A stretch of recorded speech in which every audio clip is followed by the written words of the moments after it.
3 years ago, Games Workshop flew me to Warhammer World to help build a diorama to launch the new edition of the Horus Heresy. This is the mecca of Warhammer World. And I planned a monster piece of scenery for that diorama that never got built. So we are building it now, here in the Zorpazorp studio to launch the new Horus Heresy edition and relaunch my massive Horus Heresy campaign. This diorama is going to be a multi-level vertical monstrosity depicting my favorite theatre from the early arcs of the Horus Heresy, the Betrayal at Kelth, where the word-bearers turn upon their ultramarine brothers in a vicious act of premeditated treachery. The 3 levels of the diorama will showcase the battles in low orbit aboard the fleets and orbital stations, the vicious carnage on the planet's surface, and the subterranean arcology networks. So in the last couple of weeks, we prepared all the armies and made a pretty impressive start on the diorama. The city streets are looking awesome. These skyscrapers are well underway. The roads and the platforms give detail and shape to every level of this vertical monstrosity, and the scale is big enough to make even my Warlord Titan look small. A real theme of this build so far has been pushing my hobbyist skill set to its limits, from cutting glass to setting Titans on fire. And today's video is going to be no different. Not only are these city streets going to be fully finished and stacked with 20,000 points of models, I'm going to be trying some techniques that I have never done before. But first, it's time for a bit of paint. So we've got 5 buildings in our cityscape, and I want a unique vibe for each, with plenty of Ultramar influences. This is the war-torn streets of Kelth after all, so I gathered a huge selection of painting supplies and jumped out to my spray bench to begin our painting journey with some rattle cans. Up first is our second tallest of the central skyscrapers, and I started off with just a flat white here, and I'm targeting all of the walls, but trying ever so carefully to minimize overspray onto our floor tiles. With a lot of these buildings, we're looking for easy wins to build detail fast, and a two-tone scheme between the walls and the floors is like the easiest starting point. Up next is our tallest skyscraper, and this lad is a big boy. He's already got a wonderful light grey from our Zenithal Prime, and I'm just going to layer onto this with a much warmer light grey, muted, desaturated for such a large block of colour. Then our final rattle can is a bit of real colour, some beautiful Mechanicum red all over our smallest building. Then back at the workbench, we've got a nice start on these 3 base coats, but it's time to shelve the rattle cans and bust out the airbrush. And up first is just some classic Ultramar Roman sandstone all over the walls of our lovely guild hall. I first laid down an even base tone all over the walls on each level, and then grabbed a large makeup brush and overbrushed some kind of highlights to build up just a bit more contrast and really accent those raised details. Next, I actually jumped back to our first building, the white skyscraper, and started throwing some ultramarine blue contrast paint straight into the airbrush. The transparency of the contrast lets the prime come through, and it really desaturates what is kind of quite a bright blue when it comes neat out of the pot. Then, to give our building even more Kelth accents, I used that blue on some of the various trim on the exterior of the building, but now that blue's going over a white prime, not the grey flooring, so we get a much more vibrant blue for those accents, which is much closer to the cobalt blue of the 13th Legion. Then, so in love with that blue tone, I slapped it down all over the walls of our final building. Then, to build a little bit more contrast, I added some grey highlights to some paneling on the outside, and then grabbed my Ultima stencil I made back in the first video on this project and gave my blue roof some lovely symbols. By this time, I was just so in love with the whole two-tone vibe of these buildings, so I jumped over to the red warehouse and did some accents in light passes over that red to get more of a light grey than the bright white. Then, with all our big colour base coats done across the 5 buildings, it's time for the final airbrushed layer, and this is just an absolute boatload of black. This needs to go down in 2 main zones, essentially everywhere that I want to have dry brushed dark metallics, and then over all of our destroyed building edges to give us that kind of scorched explosion look. A lot of this destruction is from massive energy weapons that is literally vaporizing chunks of plascrete, so we need lots of immolation scoring. Then I grabbed a bunch of metallics, both classic paints and of course my beloved Sharpies, and got stuck in layering our metallic details. Lots of dry brushes over those black details, various window supports, there's mechanical detailing, piping, cables, vents, etc, etc. And then the Sharpies though, they are like absolute weapons at picking out heaps of those really fine details in gold and brass in just lightning speed. There's lots of beautiful details on these prints from War Scenery, and the fine tip of the Sharpie just makes short work of them. Then I brought my 5 buildings onto my last free trestle table, jammed into the main studio, and set to work slapping down just a massive all-over black acrylic wash. This is like not only our primary kind of grime foundation, it's really quite dark, but it also gives us a heap of recessed detail and stains and kind of mutes some of our colors. We want these buildings to look really awesome, but they can't be sort of so intensely bright and busy that we don't see our troops deployed within them. They are like a very nicely prepared canvas for our models to be the real accents of color. So this is like a major milestone for the painting process, but then of course we need to bring our road tiles and our plateaus up to the same levels as these buildings. Now there's a few differences here which are quite important. First, we want less tonal variety than the buildings. We don't want to distract too much from our models that are standing right on these surfaces, so I used that lovely blue-gray all over our road tiles, but I left all of the sidewalk and the building foundations just in our gray prime. Then the accent detail was just like a whole heap of stenciled Ultimas, like on the blue roads, up on the grey platforms, essentially anywhere that we don't have like a building gluing down onto the plateaus. They just add a hell of a lot to this scheme, but they still keep it all within the defined colour palette we've established while painting the buildings. Then, just like our buildings, a big all-over black wash, but because these pieces are so flat, we don't really have gravity to help the wash kind of run into the recesses, so I use some isopropyl alcohol, just lightly spritz straight down onto the inks to kind of help that wash like pop the surface tension and run into the recesses.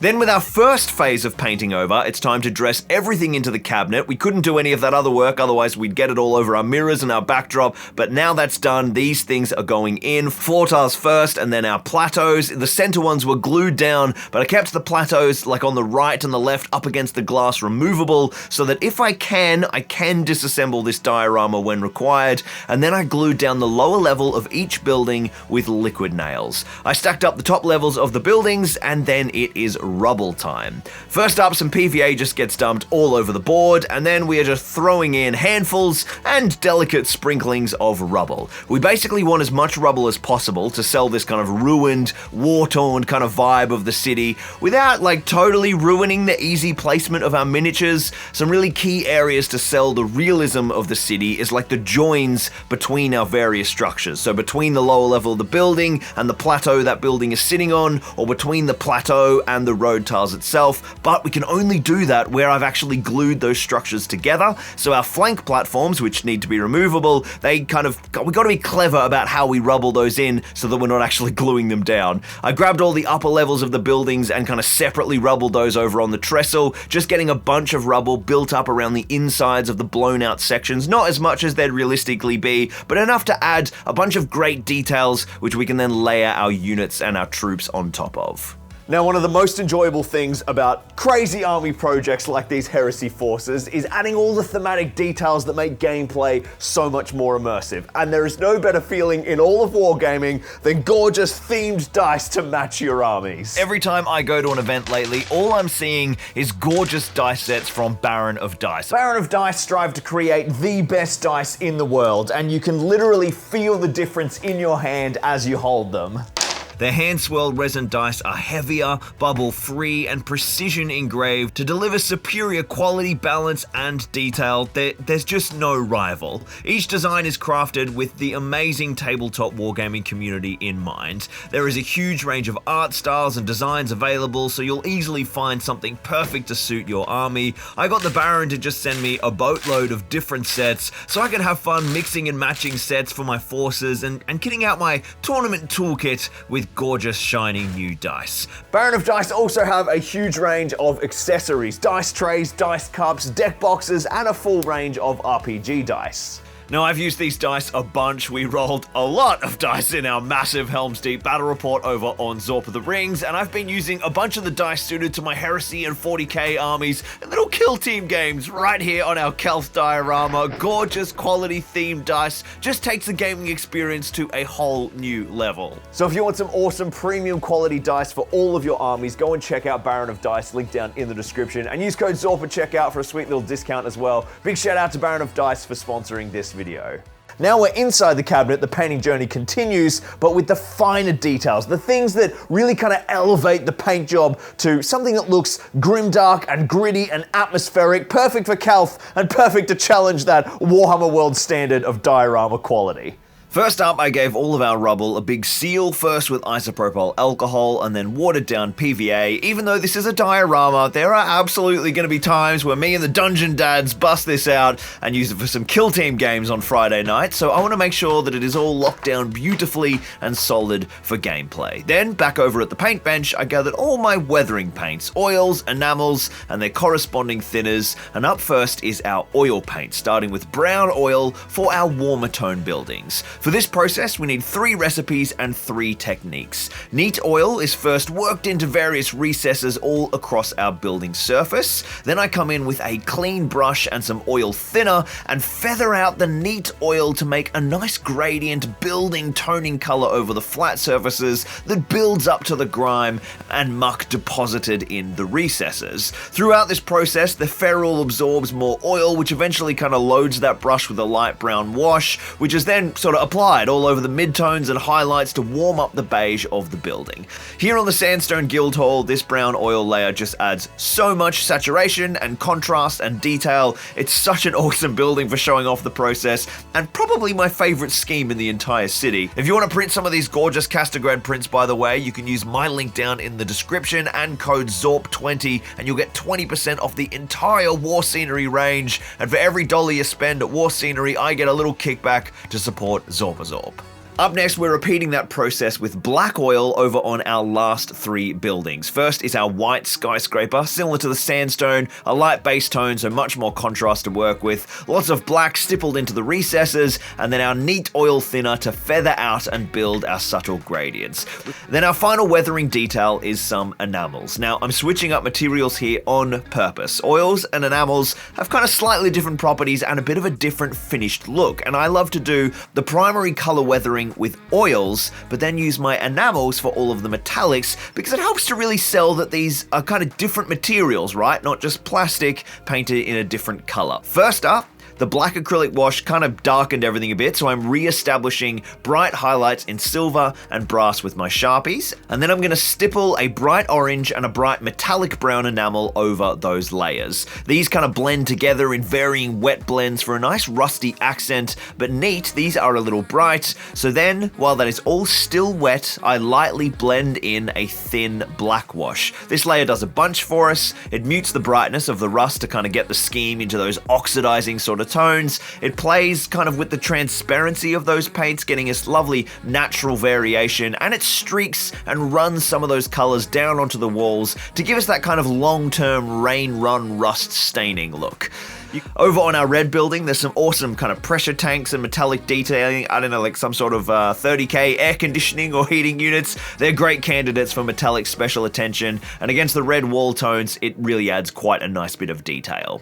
I then realized there was a bunch of metallic details on the city foundations that I needed to accent: piping, vents, brackets, and of course, those classic city street manholes, all base coated with the Sharpies and then stippled and washed to give them that metallic life. How good these buildings look for how long they took is absolutely criminal. Oils, weathering, kind of appropriate spray can use. These are some banger buildings. And we could just chuck models down and this will be a really nice diorama. But in the spirit of pushing myself, of challenging that Warhammer World diorama standard, I want to try techniques I have never tried before to just lift this to not just cool terrain like I normally make, but diorama quality display. So it is time for some LEDs, and I basically have 2 weapons at my disposal, which I'm going to use throughout the rest of this build, from the city streets we're doing today, to the orbital plate, and right down to the arcologies. So we're going to look at both of these techniques. First, LED RGB stripping. I've mounted these once before in the cabinet, but essentially only really worked when the main studio lights were off, and I want this to be my studio backdrop, right? So I'm going to change how I'm mounting them. Last time I only had 1 strip in each shelf.